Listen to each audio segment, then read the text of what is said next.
Well, hello, everybody. Welcome back to Cocktails and Rocktails with me, your most notorious groupie, Alice Rouse, author of We've Got Tonight, The Life and Times of You Guys Know. But for those of you just joining us, I'm the author of that book and these ones right here. I've got a lot of cool merchandise where you can find it all down in that description. So go down, click around. A lot of cool stuff happening down there. And as always, thank you so much, everybody, for all the love and support, for just making this such an awesome community, and welcome to the new people joining us. We are a lot of really cool chicks around here, a lot of really awesome guys, just people in general. So join us, have a good time, listen to the stories, tell me yours too. Get those comments. I do answer back. So always lots of love. Thank you so much, you guys.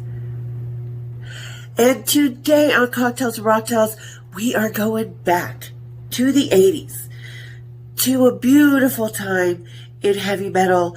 It was just, glam was still sort of alive. The good bands were, and thrash was taking over. It was before Danny and I had gone to Seattle. Kristen was over in Hawaii finishing school, because we were in school. Oh, I forgot to do today's cocktail.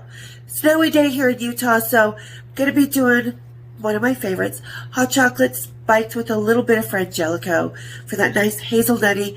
And I do have, I've snuck Sophia out of Shady Pines because, she's getting a little cracked in the head, and she has to be incognito about it. So everybody, get incognito, kick up your heels. Let's have a little cocktails and rocktails. Cheers, big ears. So good. Okay, so yeah, I was about 19 years old. This is probably the second or third time I was with this guy, Nikki Sixx. Going to be another Motley Crue with Skid Row opening for them. And Skid Row just came out. 18 and Life was huge. Youth Gone Wild. It was that album. It was so amazing. And it was a nice kind of springish day here in Salt Lake City. So really awesome day. And we were down at the Marriott with Nikki, and like I said, it was just Danny and I. And she was with her guy, we couldn't find him. So, because I think he was crashed out, so we couldn't get a hold of him. So we all decided with Nikki and Danny and a couple other roadies and a few people, other roadies, I guess, I don't know, a few people. We decided we're going to go down to Skid Row's hotel, which is on the other side of Main Street, like 5 blocks away, to the Little America.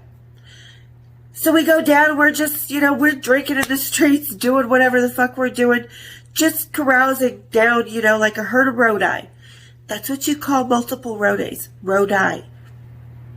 Yes, it's true. We figured it out that night in proper English language. No, I'm kidding. So anyway, we're cruising down, and all of a sudden from across the street I hear, "Hey, Danny! Hey, Allie!" And we look over, and there's Tisha from the Izzy Stradlin Cautionary Groupie Tell story. And this is afterwards and all that, before she had gone to California.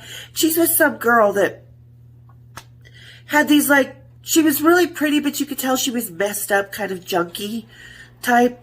And she had this beautiful, kind of dready, curly, cool, really cool hair, just really full. Turned out to be extensions that at one point we looked at the night and they looked just really old. And I don't mean that mean, it's just this is the only way I remember her. Because, like I said, she was beautiful. She just looked like she was on a path to destruction. So they're like, "Oh, what are you guys doing?" And we're like, "Oh, we're just going over to Skid Row's." And they're like, "Oh, cool." This is introduced everybody. So anyway, we go to Sebastian Bach's room. We all come pilot into his little suite.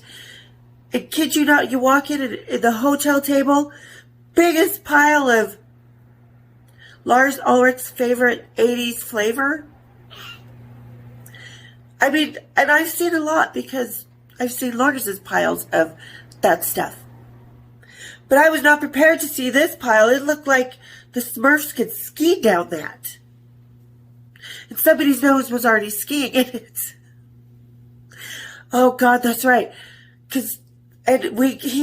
Sebastian had a bunch of this white label whiskey. Have never drank it before, never again. But we'll get to that in a little bit. So we just are partying, hanging out. The phone ring. It's Tommy. Danny's happy about that. We finally find him. He's like, I'm on my way down.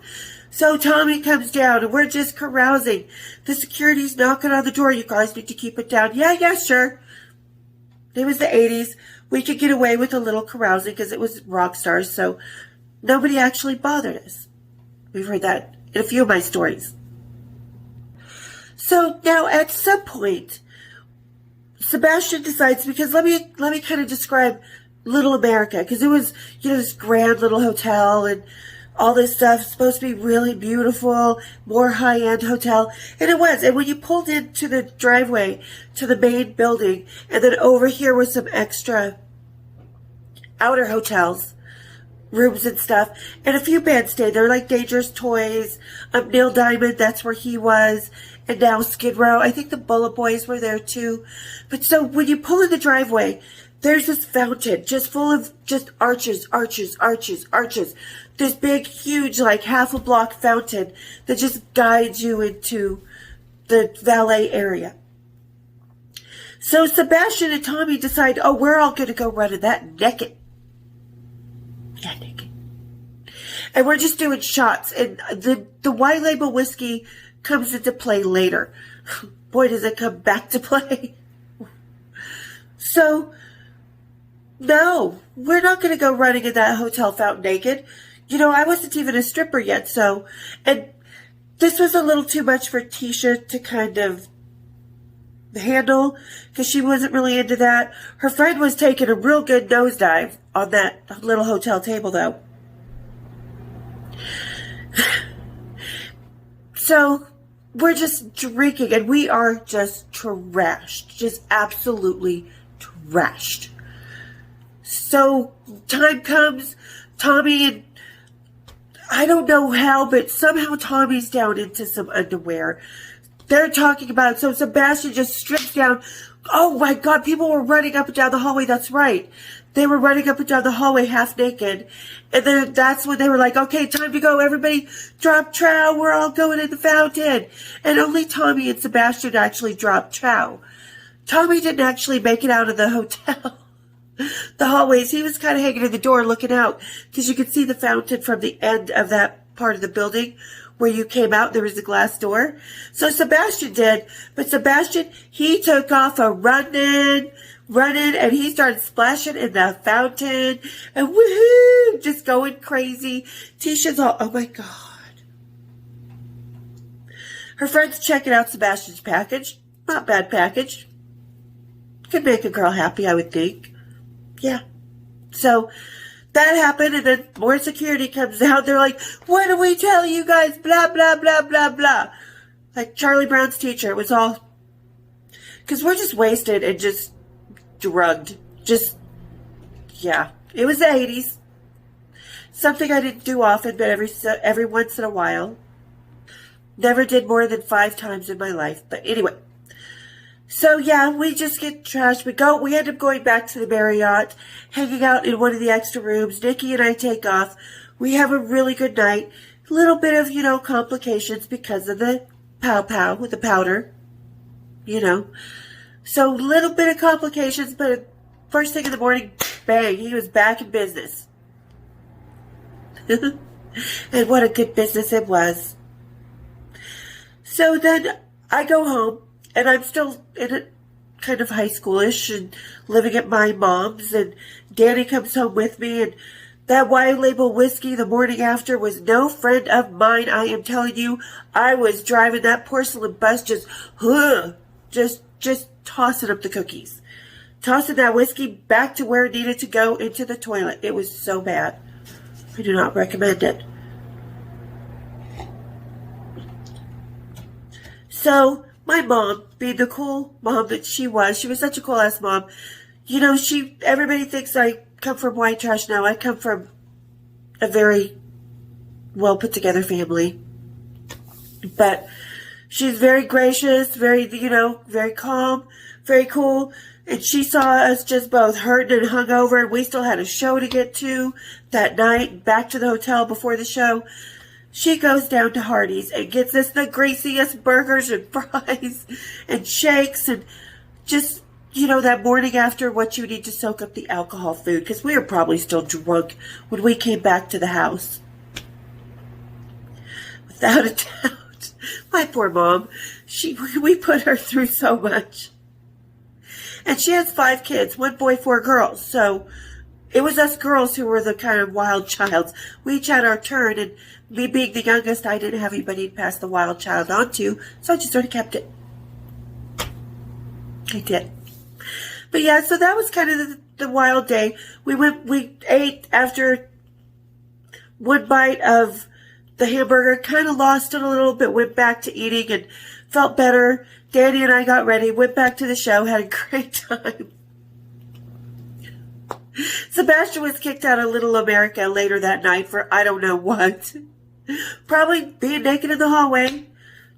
I don't know, I think the chick with the braids went, or with the fake dreads, the extensions, I think she ended up with him. But yeah, so he was kicked out of Little America, had to come to the Marriott to stay. And like I said, it was a concert, great show, good time as always. Loved hanging out with Nikki. He did not have any problems because we left that pile with Sebastian. That was enough. That was enough. One night. That'd last me for the next decade or for the rest of my life. Like I said, not my thing. So yeah, that's a 2nd or 3rd time with Nikki Sixx, and little story about Sebastian and the fountain and how cool my mom was to get us the greasy food so we could be raring to go for the boys. She contributed. She was always there, like I said. My mom was awesome. But alright guys, hope you enjoyed today's story. Tell me down in the comments what you think, or if you have any ideas for future episodes, bring them on. I will do them. Ask everybody around here. Happy to, and I probably have the band to actually pull them off, or to actually film about. I have the experience. So yeah, tell me what you think down in the comments. Any stories you'd like to hear. And you guys, don't forget, for those of you that are just haunting the channel, hit that subscribe, hit the bells, hit the share button. Get me out there. We want to keep growing. And you guys, for all the members, everybody who subscribed, I have a lot of cool stuff. So hit it up. You won't be disappointed. All right, you guys. Thank you so much for everybody being here. And we'll see you next time on Cocktails Rocktails. Cheers, my dears.